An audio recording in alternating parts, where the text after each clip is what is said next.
Bob Farquharson joined the Case family in 1954 as a salesman, assigned to cover the states of New York and Michigan.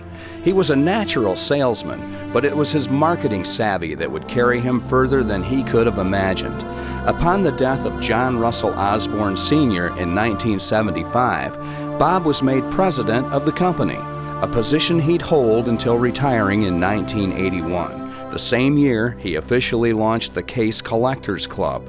Bob's creative flair found new and fun ways to make buying a Case knife as much about a lifestyle decision as it was about anything else.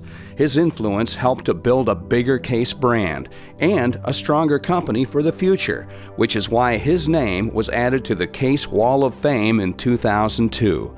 Let's listen now as he shares some of his favorite days at Case Cutlery. I grew up on School Street, and my best friend lived on Bank Street, and we went by that building many times. We'd go to high school and play football together and everything.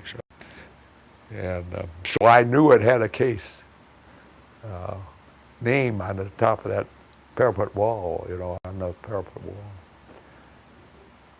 I don't remember exactly how I approached Mr. Wilson, but I guess it was after we built this plant here, and I thought it was something that should be kept in a Case rather than just let it be torn down.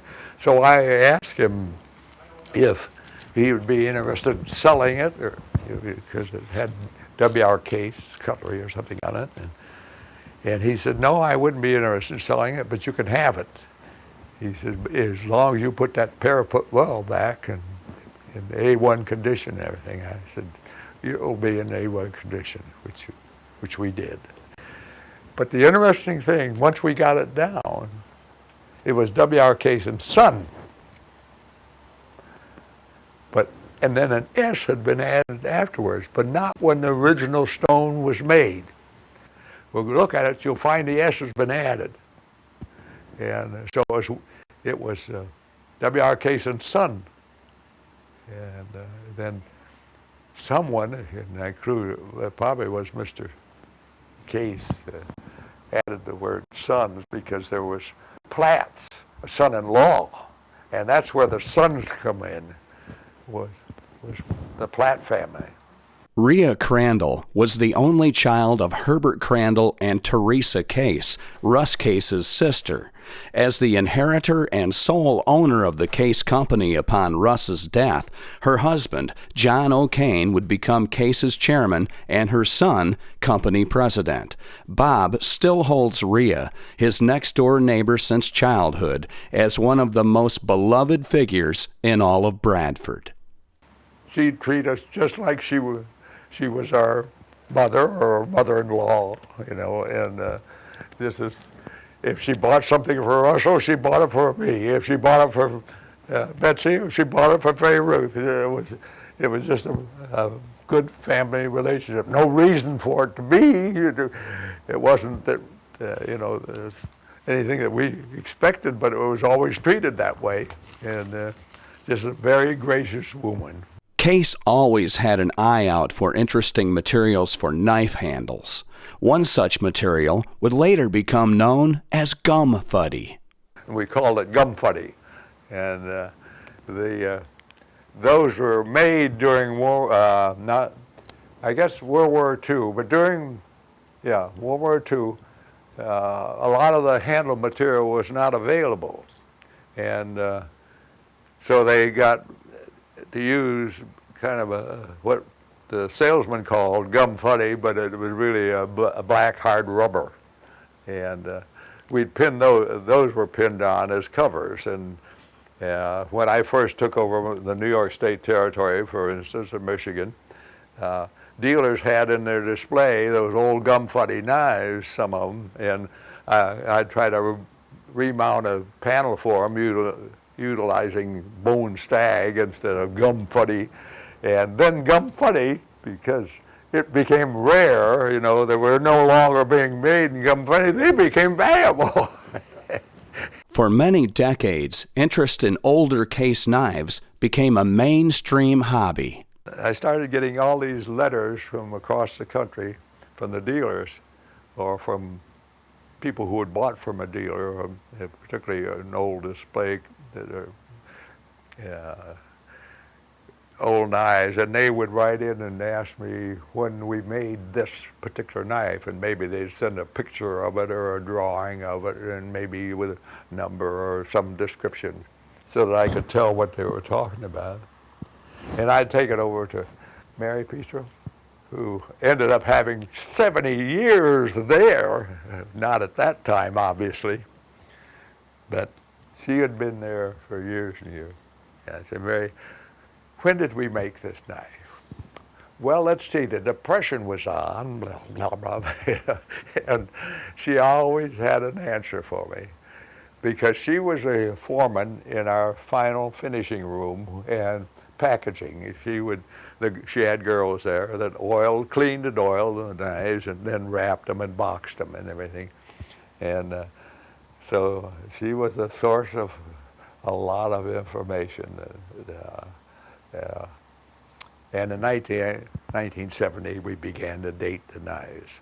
And starting with 10 dots, removing on the tool, the dotting tool, 1 dot. So it began in 1970. In 1971, there were only 9 dots on, and the collectors began to appreciate that. But the collectors were the one who brought it to our attention. They wanted to know when a knife was made, period. So that's when we began to date them in 1970. As collecting case knives became more and more popular, contest winners were often invited to Bradford. The state shows would pick, not us, but whoever ran the shows would select the best exhibit of various items, and one of which was case knives. And that was on their own volition, not ours. But it became evident, and when it became evident, we decided to capitalize on it by going to a trip to inviting some of those winners to Case to go through the plant. One group, when I happened to be with them or near them or something, he said, this is like a trip to heaven. And that's what we called it from that point on. Trip to heavens came from a collector who made that expression popular. We copy you down, Eagle. Listen, Tranquility Base here.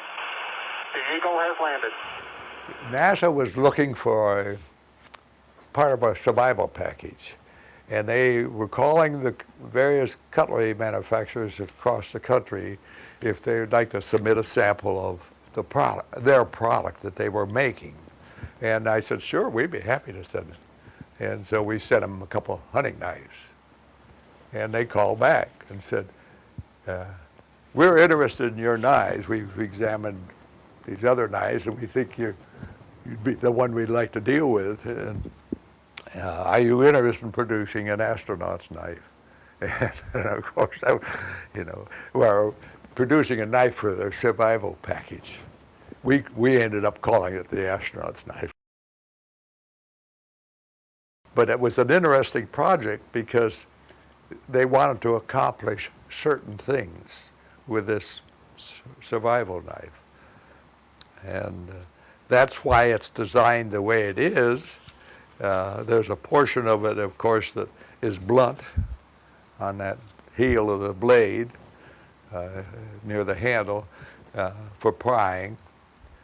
They wanted teeth, and so I had the teeth put up on the top edge. Being a Case legend, Bob was able to summarize his experience at Case with a single thought. The company grew because of the quality, no question about that.